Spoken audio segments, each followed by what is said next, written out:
آبرو دین محمد کی بڑھانے والے. غالباً 11 مئی کو مغرب کی نماز ہم پڑھ رہے تھے دیوانی گھر کے وارڈ کے سین میں.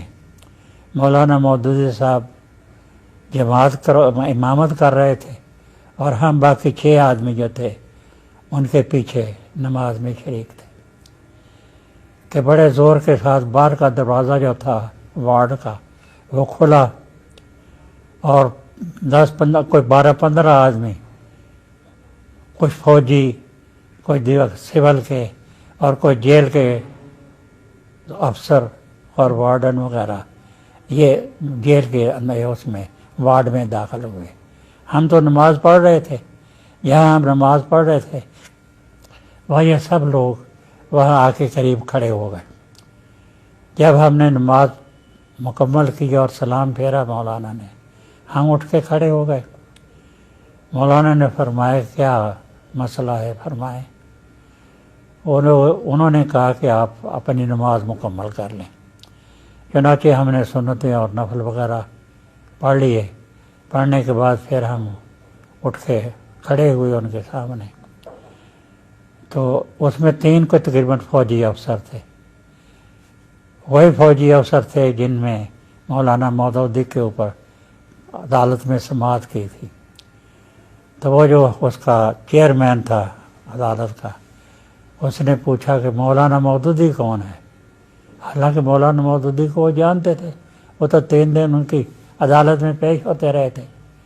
مولانا مودودی صاحب نے عرض کیا کہ میں ہوں ابوالعلا مودودی.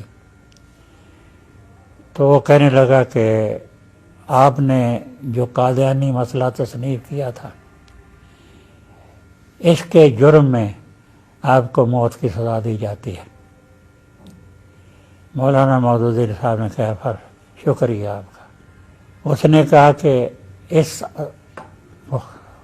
فیصلے کے خلاف کوئی اپیل کا آپ کو حق حاصل نہیں ہے، البتہ آپ گورنر جنرل سے رحم کی اپیل کر سکتے ہیں. مولانا مودودی نے فوراً جواب دیا کہ مجھے کسی سے رحم کی اپیل کرنے کی نہ ضرورت ہے، نہ میں کوئی کسی کے رحم کی اپیل کروں گا.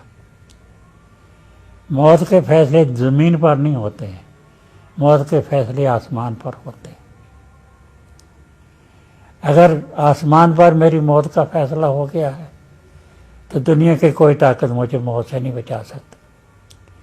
اور اگر وہاں میری موت کا فیصلہ نہیں ہوا ہے تو آپ لوگ الٹے بھی لٹک جائیں، میرا بال بھی بیکا نہیں کر سکتے.